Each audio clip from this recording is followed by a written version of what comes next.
ونستعينه ونستغفره ونعوذ بالله من شرور أنفسنا ومن سيئات أعمالنا من يهده الله فلا مضل له ومن يضلله فلا هادي له ونشهد أن لا إله إلا الله وحده لا شريك له ونشهد أن سيدنا وسندنا وحبيبنا وطبيب قلوبنا ومولانا محمدا عبده ورسوله الذي أرسله بالحق بشيرا ونذيرا وداعيا إلى الله بإذنه وسراجا منيرا فقد قال الله تعالى في كلامه المجيد وفرقانه الحميد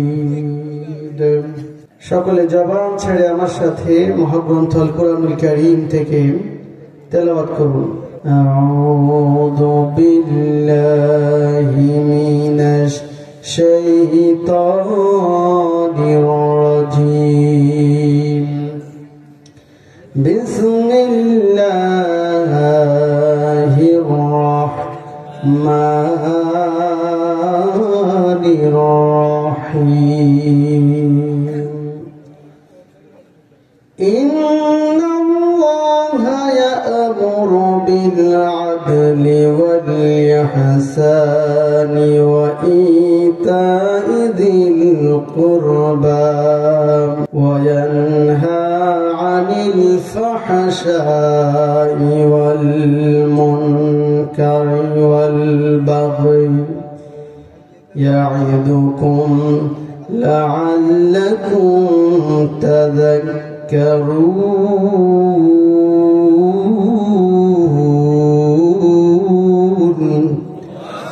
صدقت يا رب العالمين. وعن أبي هريرة رضي الله تعالى عنه قال سبعة يظلهم الله في ظله يوم لا ظل إلا ظله إمام عادل إلى آخر الحديث رواه البخاري. وقال سبحانه وتعالى في شان حبيبه آمرا ومخبرا إن الله وملائكته يصلون على النبي يا أيها الذين آمنوا صلوا عليهم وسلموا تسليما اللهم صل على سيدنا مولانا محمد وعلى آل سيدنا مولانا محمد. প্রিয় ভাইরা, কষ্ট হচ্ছে আপনাদের? আপনারা কি বেজার হয়েছেন? আমি আশা থেকে আপনারা খুশি? আল্লাহ আল্লাহ রসুলকে আমরা সকলেই ভালোবাসি, কি বলেন, বাসি না? আল্লাহ রসুলের শানে যদি আমরা দুরূদ সালাম পড়ি আমাদেরকে লাভ হবে না লস হবে? লাভ যদি হয় তাহলে তো আমরা সেই কাজটি বেশি বেশি করার কথা। রাসূলের শানে যদি আমরা দুরূদ সালাম ভক্তি ভরে পড়ি তাহলে আমাদের মর্যাদা বেড়ে যাবে, গুনাহ মাফ হয়ে যাবে, আমল নামায় সওয়াব লিখিত হবে, আল্লাহ রসুলের শাফাত নসিব হয়ে যাবে। যেজন্য আমরা সকলেই মেহেরবানি করে ভক্তি ভরে রসুলের শানে দুরূদ সালাম পড়ব। রাজি আছি সবাই? পড়ুন আমার সঙ্গে। আল্লাহুম্মা सल्ले अला सय्यदीना मौलाना मुहम्मद व अला आलि सय्यदीना शफीअना मुहम्मद। हे रसूल তোমায় ভালোবাসি অন্তরে শুধুই মুখে নয়, জান্নাতের আশায় নয় হে প্রভু,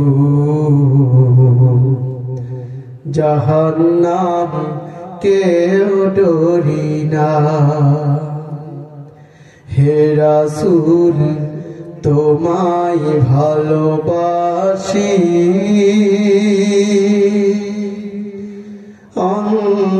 অন্তরে শুধুই মুখে নয়,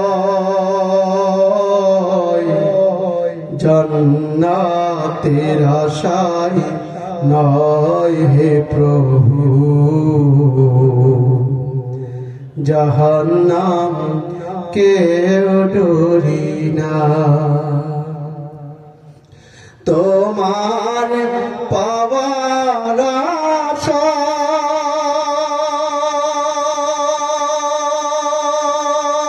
আশায় মন ছুটে যায় মদিনায়।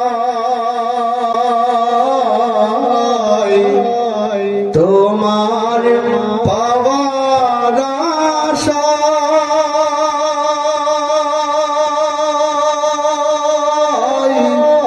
মন ছুটে যায় মদিনায়। এ আশিকে দিদার দাও না, আর দূরে থাকিও না। এ আশিকে দিদার দাও না, আর দূরে থাকিও না। হে রাসূল তোমায় ভালোবাসি অন্তরে শুধুই মুখে নয়, জান্নাতের আশায় নয় হে প্রভু, জাহান্নাম কেউ ডরি না। তোমার ওই নাম শুনিলা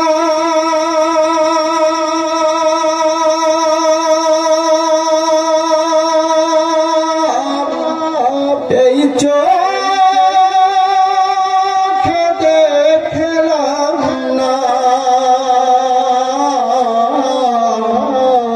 তোমার নাম শুনিলাম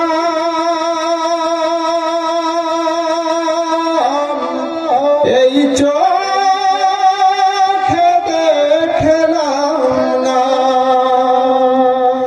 এই সুর যদি শুনে থাকো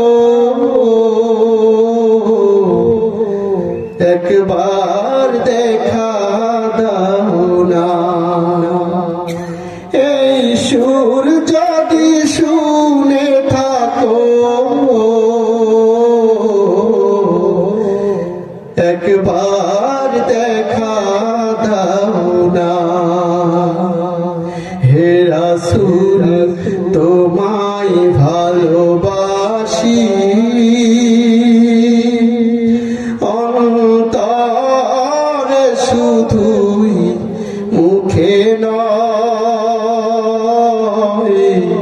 জান্নাতের আশায় নয় হে প্রভু, জাহান্নাম কেউ ডরি না। আল্লাহুম্মা সাল্লি আলা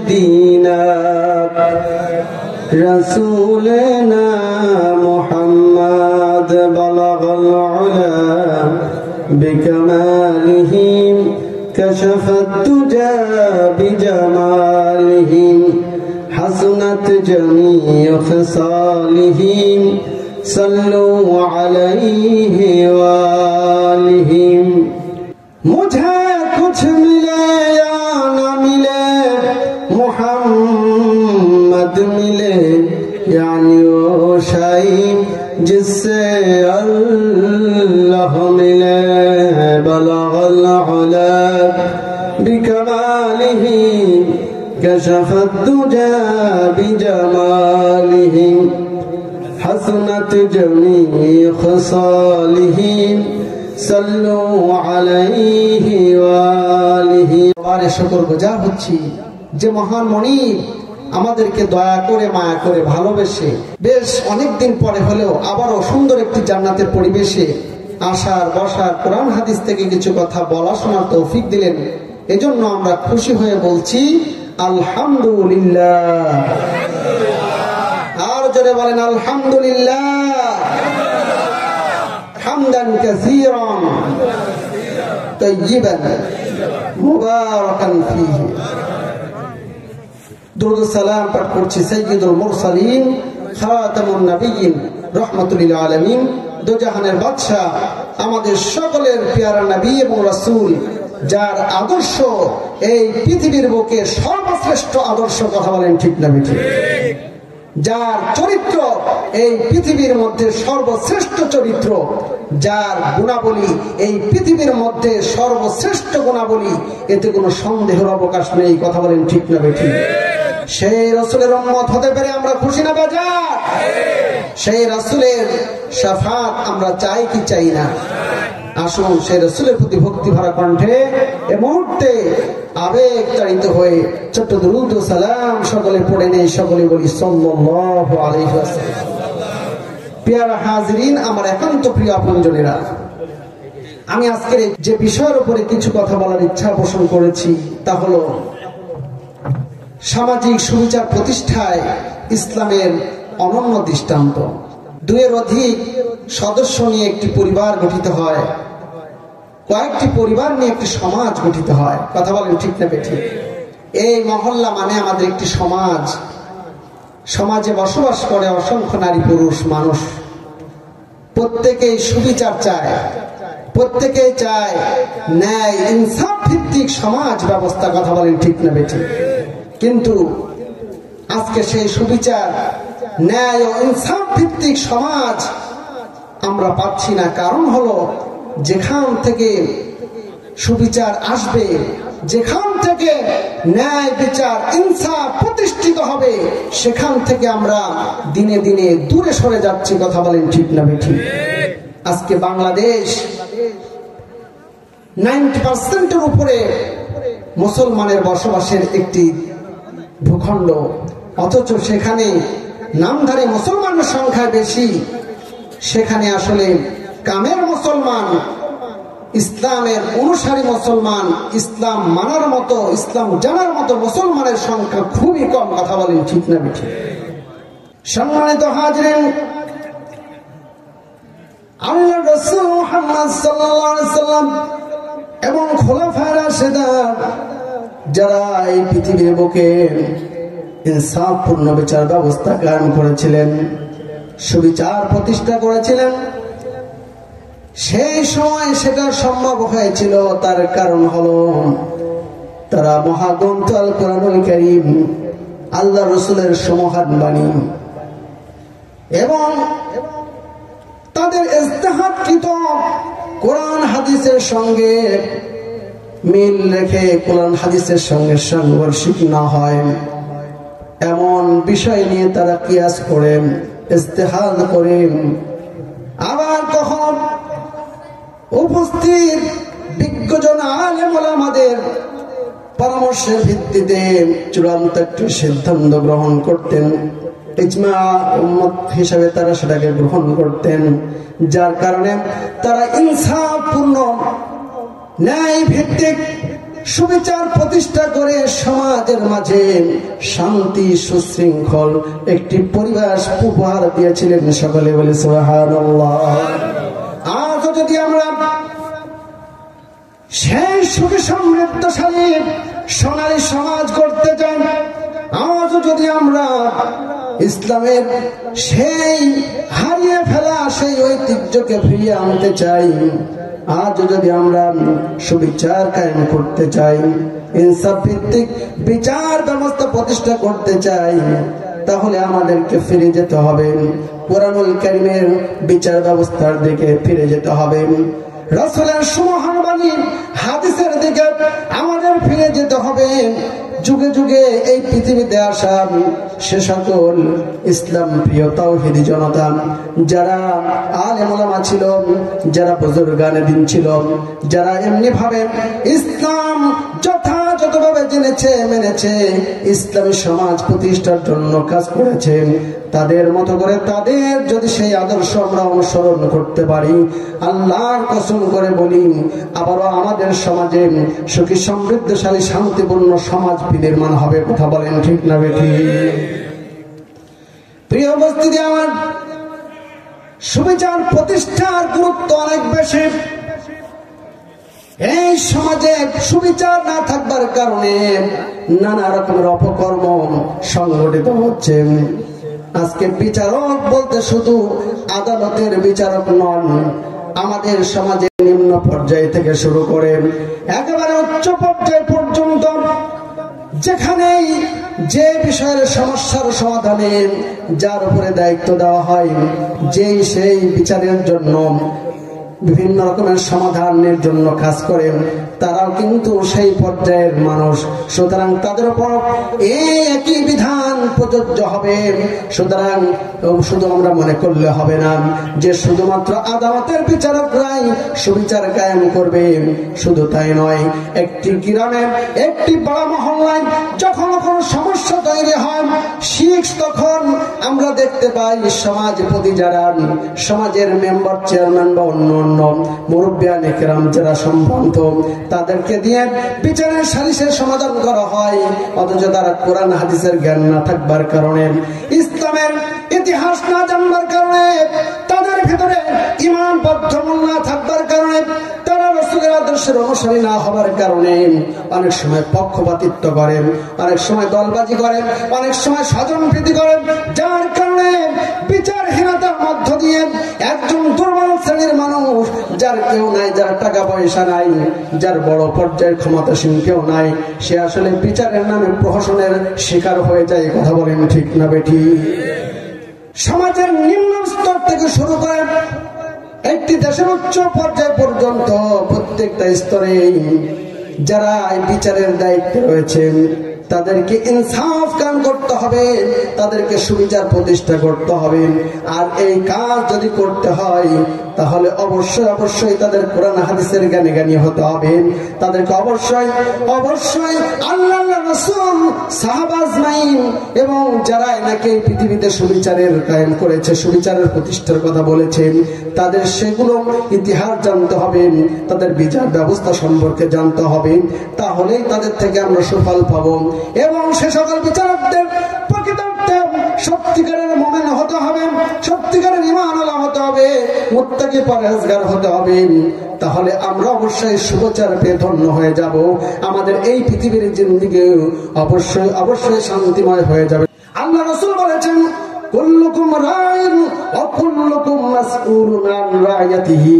তোমাদের প্রত্যেকেই এক একজন দায়িত্বশীল, আর তোমাদের প্রত্যেককেই তার দায়িত্বশীল সম্পর্কে একদিন জিজ্ঞাসিত হতে হবে। আপনি একজন পরিবারের কর্তা, আপনার পরিবারের সমস্যা সৃষ্টি হলো, আপনাকে সেখানেও সমাধানের জন্য আপনাকে সুবিচার কায়েম করতে হবে, পক্ষপাতিত্ব করা যাবে না।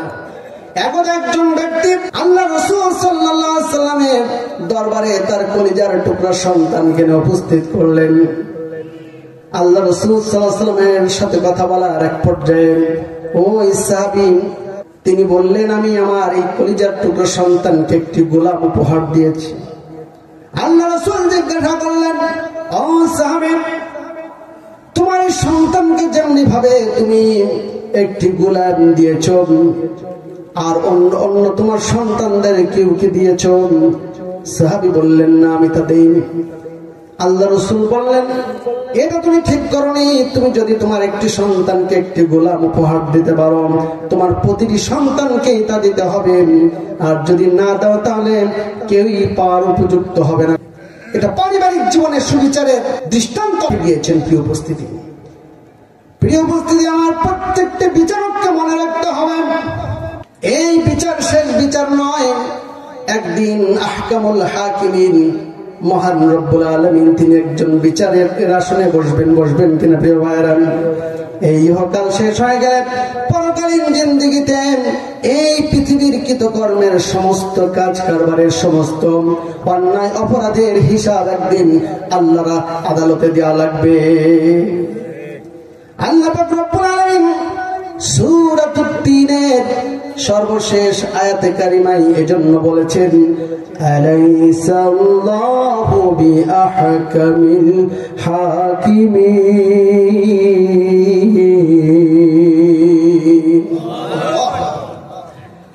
আল্লাহ কি নন আহকামুল হাকিমিন, সমস্ত বিচারকদের শ্রেষ্ঠতম বিচারক? আল্লাহর কাছে কি কোনো পক্ষপাতিত্ব চলবে? স্বজনপ্রীতি চলবে? দলবাজি চলবে? টাকা পয়সা চলবে? মামু খালু চলবে? কেউ যদি যারা পরিমাণ ভালো কাজ করে তার প্রতিদানও আল্লাহ দিবেন, যদি যারা পরিমাণ খারাপ কাজ করে তার পরিণামও তাকে বহন করতে হবে। আল্লাহ পাক রব্বুল আলামিন কাল কিয়ামতের কঠিন ময়দানে আমাদের কিন্তু হিসাব নেবেন। সেদিন কিন্তু আমরা সবাই ইয়া নাফসি করব। সেদিন কিন্তু আল্লাহ পাক রব্বুল আলামিনের নির্দেশ ছাড়া, তার বিচার ছাড়া, তার বিচারের ফয়সালা ছাড়া আর কারো বিচার কাজে আসবে না। প্রিয় উপস্থিতি, এই বিচার ব্যবস্থা আমাদেরকে সুবিচার কায়েম করতে হবে। এটার গুরুত্ব কিন্তু অনেক বেশি। তার কারণ হলো আল্লাহ পাক রব্বুল আলামিন সুবিচার প্রতিষ্ঠার জন্য আমাদেরকে নির্দেশ দিয়েছেন। কি দিয়েছেন প্রিয় ভাইরা? এই নির্দেশ কে দিয়েছেন? আল্লাহ দিয়েছেন। আল্লাহ যদি না দিত তাহলে আমি বললে হয়তো গুরুত্ব থাকতো না, কিন্তু আল্লাহ পাক রব্বুল আলামিন তিনি আমাদের জন্য নির্দেশনা দিয়েছেন যাতে করে আমরা সুবিচার কায়েম করি। আল্লাহ পাক রব্বুল আলামিন বলছেন, কুল আমারা রাব্বি বিল কিসতি ওয়া আকিমু ওয়ুজুহাকুম ইনদা কুল্লি মাসজিদিন ওয়াদউহু মুখলিসিনা লাহুদ-দ্বীন কামা বাদাকুম তাউদ্দুন।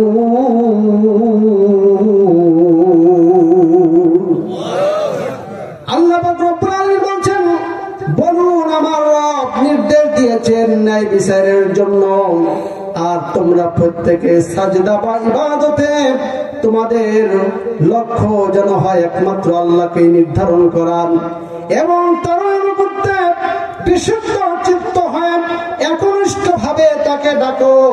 তিনি যেভাবে তোমাদেরকে প্রথমে সৃষ্টি করেছেন আবারও তার কাছে তোমাদের ফিরে যেতে হবে। কার কাছে ফিরে যেতে হবে? আল্লাহ পাক রব্বুল আলামিন প্রথম যখন আমাদেরকে সৃষ্টি করেছিলেন তার কাছে আমাদেরকে একদিন আবার ফিরে যেতে হবে। আমরা মনে করি আমরা মরে গেলে মাটির সঙ্গে পচে গলে একেবারে নিঃশেষ হয়ে যায়, আমাদের হাড় গোড় পড়ে থাকে, আসলে আমাদের সবকিছু শেষ আর মনে হয় কিছু হবে না। কিন্তু আল্লাহ কি বলছেন? আমাদেরকে আল্লাহর কাছে ফিরে যেতে হবে। আল্লাহ পাক রব্বুল আলামিন অনস্তিত্ব থেকে আমাদেরকে অস্তিত্ব দিয়েছেন।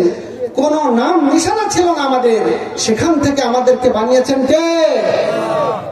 আর এরপরে আমাদের মৃত্যুবরণ করার পরে সবকিছু মাটিতে খেয়ে ফেললেও এমন একটি অংশ রয়েছে যেটা খাওয়ার ক্ষমতা মাটির নেই। তো সেখান থেকে একটা অংশ থেকে আমাদেরকে আবার আল্লাহ সৃষ্টি করবেন, এটা আল্লাহর জন্য আরো অনেক সহজ ব্যাপার। কথা বলেন ঠিক না ঠিক? প্রিয় উপস্থিতি আমার, আল্লাহ পাক রব্বুল আলামিন আমাদেরকে নির্দেশ দিয়ে জানিয়ে দিয়েছেন যাতে করে আমরা সকলেই ন্যায় বিচার কায়েম করে। শুধু তাই নয়, সূরাতুন নাহলের ভিতরে 90 নম্বর আয়াতে কারিমায় আল্লাহ পাক রব্বুল আলামিন তিনটি বিষয়ের আমাদের নির্দেশ দিয়েছেন আর তিনটি বিষয় থেকে নিষেধ করেছেন।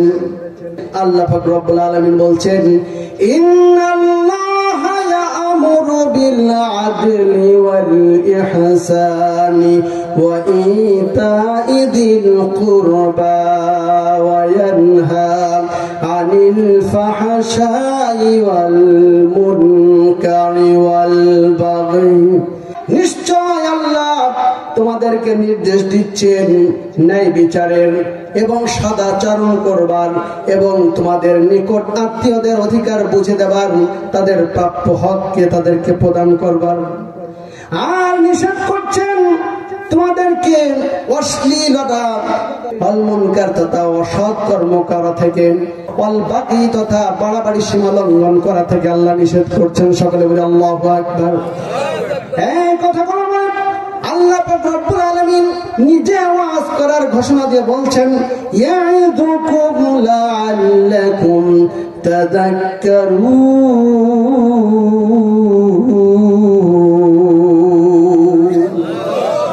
আর তোমাদেরকে আমি ওয়াজ করছি, নসিহত করছি, উপদেশ দিচ্ছি, আশা করি তোমরা উপদেশ গ্রহণ করবে, তোমরা উপদেশ মেনে নেবে। সকলে বলি সুবহানাল্লাহ।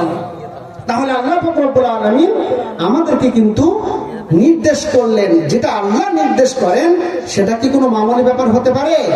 সেটার গুরুত্ব কম না বেশি? আল্লাহ তিনটা বিষয়ের আদেশ করলেন, তিনটা বিষয়ের নিষেধ করলেন সূরাতুন নাহল 90 নম্বর আয়াতে কারিমা। আর এই তিনটি নির্দেশের প্রথম যে নির্দেশ সেটি হলো ন্যায় বিচার করা। কি করা বলেন তো প্রিয় ভাইরা? ন্যায় বিচার করা। তো এই ন্যায় বিচার আমাদেরকে জানতে হবে এবং জীবন যতদিন থাকে এই ন্যায় বিচার আপনার আমার উপরে দায়িত্ব আসলে অবশ্যই করতে হবে। এবং ন্যায় বিচার প্রতিষ্ঠার লক্ষ্যে সমাজ রাষ্ট্রীয় ব্যবস্থায় কায়েম করার জন্য যার যার জায়গা থেকে যতটুকু সাধ্য সামর্থ্য আছে আমাদেরকে নিয়োজিত করতে হবে। রাজি আছি সবাই? আল্লাহ তৌফিক দান করেন। সকল মিলে আল্লাহুম্মা আমিন। একটু জিকির করি সুবহানাল্লাহ আলহামদুলিল্লাহ লা ইলাহা ইল্লাল্লাহ। সকলে একটু মেহেরবানি করে জোরে জোরে জিকির করেন সুবহানাল্লাহ আলহামদুলিল্লাহ লা ইলাহা ইল্লাল্লাহ। আসমান সুন্দর, জমিন সুন্দর, আর সুন্দর গাছপালা, বলি আসমান সুন্দর, জমিন সুন্দর, আর সুন্দর গাছপালা, তাহার চেয়ে অধিক সুন্দর আমার প্রভু আল্লাহ তাআলা। সুবহানাল্লাহ আলহামদুলিল্লাহ লা ইলাহা ইল্লাল্লাহ লা ইলাহা ইল্লাল্লাহ মুহাম্মাদুর রাসূলুল্লাহ সাল্লাল্লাহু আলাইহি ওয়াসাল্লাম। প্রিয় উপস্থিতি, তাহলে আমরা শুনছিলাম যে ন্যায় বিচার প্রতিষ্ঠার গুরুত্ব অনেক অনেক বেশি। আমরা সেই ন্যায় বিচার কায়েম করতে চাই, আর ন্যায় বিচারের কায়েম করতে হলে অবশ্যই আমাদের এক একজনকে ন্যায় বিচারক হতে হবে। ন্যায় বিচারক হতে হলে অবশ্যই আমাদেরকে ঈমানওয়ালা হতে হবে, মুত্তাকি পরহেজগার হতে হবে, কোরআন হাদিসের জ্ঞানী জ্ঞানী হতে হবে, আমাদেরকে ইতিহাস জানতে হবে, আল্লাহর রাসূল সাহাবা আজমাইন খোলাফায়ে রাশিদা বিশেষ করে কিভাবে বিচার ব্যবস্থা কায়েম করেছিলেন এবং তার আদলে কিভাবে সোনালী সমাজ গড়েছিলেন।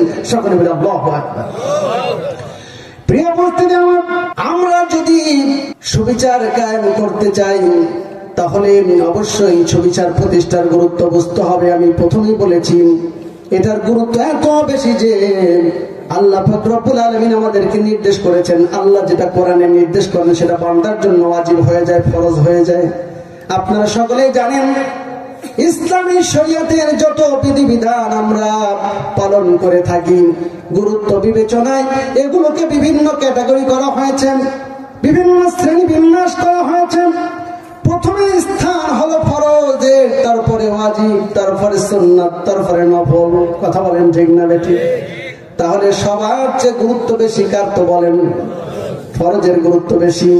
আল্লাহ যখন কোরআনুল কারীমের ভিতরে কোন বিষয়ের নির্দেশ দান করে দেন, সেটা বান্দার জন্য ওয়াজিব হয়ে যায়, ফরজ হয়ে যায়। সুতরাং আল্লাহ পাক রব্বুল আলামিন নির্দেশ করেছেন, যেটা আমরা সুস্পষ্ট ভাবে জানতে পারলাম। আমরা যদি এই কোরআনুল কারীমের বিধানকে মেনে নেই, তাহলে আমরা কিন্তু সুস্পষ্ট ভাবে গুরুত্ব আরো বেশি বুঝতে পারব। কোরআনুল কারীমের এর গুরুত্ব বোঝানো হয়েছে, যেহেতু আল্লাহ নির্দেশ দিয়েছেন। তাছাড়া সুবিচার যদি আমরা কায়েম করতে পারি, তাহলে পরকালে আমাদের জন্য আল্লাহ পাক রব্বুল আলামিন প্রতিদান রেখেছেন কিনা বলেন? যে প্রতিদানের আশা, যে সওয়াবের আশা, যে পুণ্যের আশা আমরা করি, সেটা কিন্তু আল্লাহ পাক রব্বুল আলামিন রেখেছেন। আল্লাহ পাক রব্বুল আলামিন যদি কেউ সুবিচার কায়েম করে, তাকে আল্লাহ পাক রব্বুল আলামিন ভালোবাসেন। কে ভালোবাসেন প্রিয় ভাইরা? আল্লাহর ভালোবাসা আমরা সকলেই চাই কি চাই না? চাই। আল্লাহর ভালোবাসা আমরা সকলে চাই। আল্লাহ যাকে ভালোবাসবেন, তার কি কোনো অভাব থাকতে পারে? আল্লাহর ভালোবাসায় সে জান্নাতি হয়ে যাবে। সকলে বলি সুবহানাল্লাহ।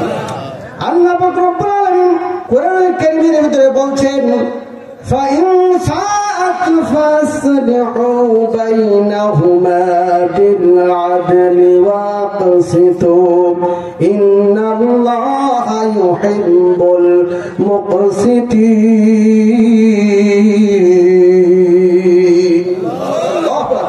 তবে তাদের মধ্যে ইনসাফের সঙ্গে আপোষ মীমাংসা করে দাও এবং ন্যায় বিচার করো। নিশ্চয় আল্লাহ পাক রব্বুল আলামিন ন্যায় বিচারকদেরকে ভালোবাসেন। সকলেই বলি সুবহানাল্লাহ। কে ভালোবাসেন?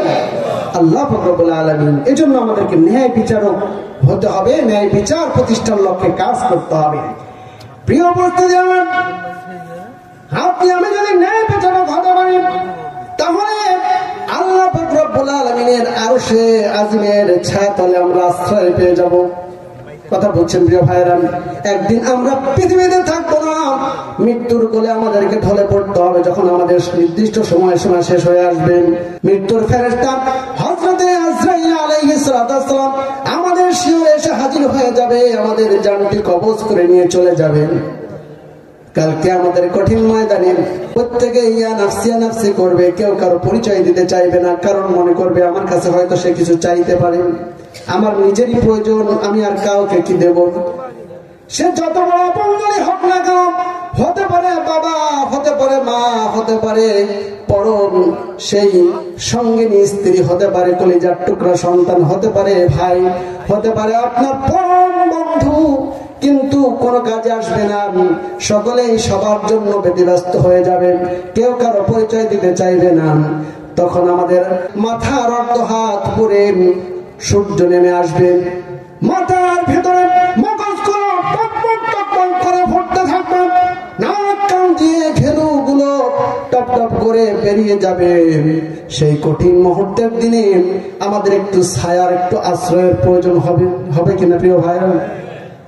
সেই সময়ে আমাদের আশ্রয়ের জন্য আল্লাহর আরশে আজিম আমাদেরকে ছায়া দানের জন্য অবস্থান করবেন। সেখানে 7 শ্রেণীর মানুষ আল্লাহর আরশে আজিমের ছায়াতলে আশ্রয় পাবেন। তার মধ্য হতে 1 শ্রেণীর মানুষ হলো তারা যারা নাকি ন্যায়পরায়ণ সুবিচারক বাদশা। হযরত আবু হুরায়রা রাদিয়াল্লাহু তাআলা আনহু থেকে বর্ণিত হাদিস, আবু হুরায়রা রাদিয়াল্লাহু তাআলা আনহু আন্নান নবী সাল্লাল্লাহু আলাইহি সাল্লাম قال 7 يظلهم الله في ظله يوم لا ظل إلا ظله। ইমামুন আদিলুন হযরত আবু হুরায়রা রাদিয়াল্লাহু তাআলা আনহু থেকে বর্ণিত, তিনি বলেন 7 শ্রেণীর মানুষ কাল কিয়ামতের কঠিন ময়দানে আল্লাহর আরশের ছায়াতলে আশ্রয় পাবেন, যেদিন আল্লাহর আরশের ছায়া ছাড়া আর দ্বিতীয় কোনো ছায়া থাকবে না। থাকবে নাকি? তার মধ্যে প্রথম শ্রেণীতে যেটা উল্লেখ করেছেন আল্লাহ রাসূল সাল্লাল্লাহু আলাইহি সাল্লাম, সেটা হলো ইমামুন আদিলুন, তথা ন্যায়পরায়ণ সুবিচারক বাদশা বা সম্রাট। সকলে বলি আল্লাহু আকবার। প্রিয় উপস্থিতি, আমার সুবিচারক বাদশা যদি আপনি হতে পারেন, তাহলে আপনি যদি সত্য বিচারের জন্য চেষ্টা করেও ব্যর্থ হন তাহলে আপনি কিন্তু একটি সওয়াব পাবেন। আর যদি সত্য সঠিক বিচার প্রতিষ্ঠার লক্ষ্যে সুবিচার কায়েমের জন্য চেষ্টা করে সঠিক সিদ্ধান্ত উপনীত হতে পারেন তাহলে আল্লাহ পাক রব্বুল আলামিন আপনার আমলনামায় 2টি নেকি দান করবেন। সকলে বলি আলহামদুলিল্লাহ। যেটা আমার মুখের কথা নয়, আমি ওমর ইবনে আস রাদিয়াল্লাহু তাআলা আনহু আন্না রাসূলুল্লাহ সাল্লাল্লাহু আলাইহি ওয়াসাল্লাম قال اذا حكم الحاكم فاستجهد ثم صاب فله اجران واذا حكم فاستجهد ثم اخطا فله اجر। আল্লাহ রাসূল সাল্লাল্লাহু আলাইহি ওয়াসাল্লাম বলছেন, যখন নাকি কোন বিচারক বিচার ফয়সালা করার জন্য সত্য সিদ্ধান্ত উপনীত হওয়ার জন্য চেষ্টা করেন এবং সেক্ষেত্রে সে যদি সঠিক সিদ্ধান্ত উপনীত হয়ে যায়, সে যদি সুবিচার প্রতিষ্ঠা করতে পারে তাহলে তার জন্য রয়েছে 2টি নেকি 2টি সওয়াব। আর যদি সুবিচার কায়েমের লক্ষ্যে সুবিচারের চেষ্টায় সে যদি ভুল সিদ্ধান্ত করেন, সে যদি সত্য উপনীত হওয়ার জন্য সত্য বিচার কায়েম করার জন্য চেষ্টা করেছে, কষ্ট করেছে, ইজতিহাদ করেছে, এই জন্য তার আমল নামায় আল্লাহ পাক রব্বুল আলামিন একেবারে খালি রাখবেন না, বরং তার জন্য একটি নেকি রয়েছে। সকলে বলি সুবহানাল্লাহ। বিচারক 3 শ্রেণীর, আল্লাহ রাসূলের ভাষ্য অনুযায়ী 3 শ্রেণীর বিচারকদের মধ্য হতে 2 শ্রেণীর বিচারক যারা তারা জাহান্নামী হবেন, 1 শ্রেণীর বিচারক যারা তারা হচ্ছে জান্নাতি হবেন। আল্লাহ রাসূল সাল্লাল্লাহু আলাইহি সাল্লাম বলেছেন, যদি কেউ বিচার প্রতিষ্ঠা করার জন্য, বিচার কায়েম করার জন্য, বিচার প্রদানের জন্য সত্য জিনিসকে জেনে শুনে তারপরে সঠিক সিদ্ধান্তে উপনীত হয়, সঠিক সিদ্ধান্ত দিতে পারেন, তাহলে সে হবে জান্নাতি। আর যদি কেউ কোন বিচারক সত্যকে জানলো না, সত্যকে জানার চেষ্টা করলো না, আন্দাজে একটি বিচার দিয়ে দিল, বিচারের ফয়সালা দিয়ে দিল, সে জাহান্নামী হবেন। আর যদি কেউ এমনি ভাবে জেনে শুনে মিথ্যা বিচার করে, মিথ্যা বিচারের ফয়সালা দেয়, সেও জাহান্নামী হবে। সকলে বলি নাউযুবিল্লাহি মিন যালিক। সুতরাং জেনে শুনে সঠিকভাবে বিচার ফয়সালা করতে হবে। আল্লাহর রাসূলের নির্দেশনা ছিল, যদি বাদী বিবাদী কোনো বিষয়ের জন্য মামলা দায়ের করেন, বাদী বিবাদী এসে উপস্থিত হয়, তাদের উভয়ের কাছেই জিজ্ঞাসা করতে হবে। একজনের কাছে জিজ্ঞাসা করে তদন্ত না করে বিচারের ফয়সালা দেওয়া যাবে না। সকলে বলি সুবহানাল্লাহ। প্রিয় উপস্থিতি আমার, এজন্য আমাদেরকে রাসূলের সুন্নাহ অনুসরণের প্রতি বিশেষ গুরুত্ব দিতে হবে। আর যারা সুবিচার কায়েম করতে পারবে তারা আল্লাহ ভীরুতার নিকটবর্তী হবে, তারা আসলে খোদা ভীরু হয়ে যাবে, তারা মুত্তাকি পরহেজগার হয়ে যাবে। সকলে বলি সুবহানাল্লাহ। একটু দরুদ পড়ি, আল্লাহুম্মা সাল্লি আলা সাইয়্যিদিনা মাওলানা মুহাম্মাদ ওয়া আলা আলি সাইয়্যিদিনা মাওলানা মুহাম্মাদ। আল্লাহুম্মা সাল্লি আলা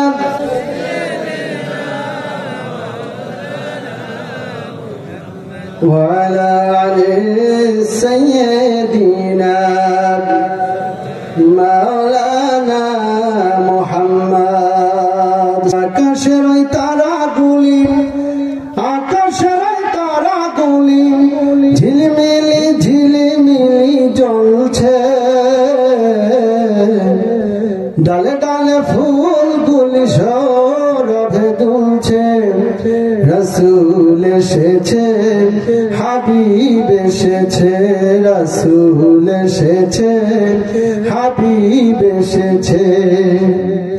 আরব দেশে কাবার পাশে মানবের সেরা মানব এসেছে, ঠিক না? আরব দেশে কাবার পাশে মানবের সেরা মানব এসেছে। আমিনের কোলে চন্দ্র দোলে, ডালে ডালে পাখিরা সেই গান ধরেছে। রাসূল এসেছে, হাবিব এসেছে, রাসূল এসেছে, হাবিব এসেছে, রাসূল এসেছে, হাবিব এসেছে। আল্লাহুম্মা সাল্লি আলা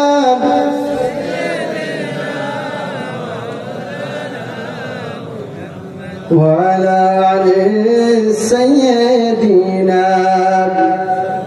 মাওলানা মুহাম্মদ সাল্লাল্লাহু আলাইহি ওয়াসাল্লাম। প্রিয় উপস্থিতি, তো যে কথা বলছিলাম যে সুবিচার প্রতিষ্ঠা করার গুরুত্ব অনেক বেশি। প্রথমত এটা নির্দেশ কার, এজন্য এর গুরুত্ব অনেক বেশি। দ্বিতীয়ত আমরা যদি সুবিচার কায়েম করতে পারি আমাদের আল্লাহ পাক রব্বুল আলামিন মহা প্রতিদান দান করবেন। তৃতীয় বিষয় হচ্ছে আমরা যদি সুবিচার প্রতিষ্ঠা না করি তাহলে আমাদেরকে কঠিন পরিণামের সম্মুখীন হতে হবে। প্রিয় উপস্থিতি, আল্লাহ রব্বুল আলামিন কুরআনুল কারীমের ভিতরে বলছেন, ইন্নাল্লাযীনা ইয়াকফুরুনা বিআয়াতিল্লাহি ওয়া ইয়াকতুলুনান নাবিয়্যিনা বিগাইরি হাক্কিন ওয়া ইয়াকতুলুনাল্লাযীনা ইয়া'মুরুনা বিল কিসতি মিনান নাসি فبشرهم بعذاب أليم।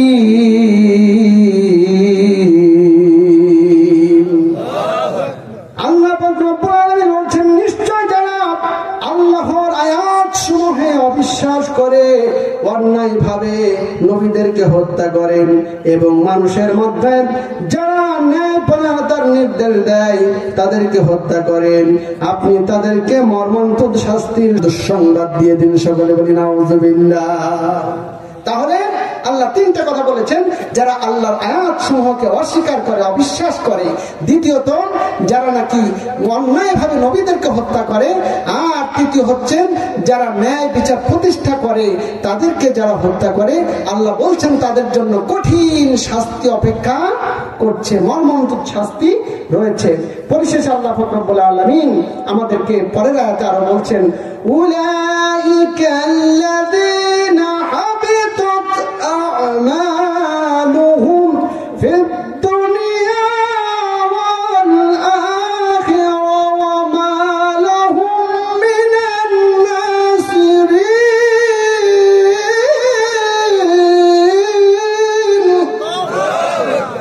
আল্লাহ পাক রব্বুল আলামিন বলেন, আর যারা নাকি অনুরূপ কর্ম করবে তাদের আমলগুলো বরবাদ হয়ে যাবে দুনিয়া আখিরাতে, এবং তাদের জন্য কোনো সাহায্যকারী অবশিষ্ট থাকবে না। সকলে বলি নাউযুবিল্লাহ।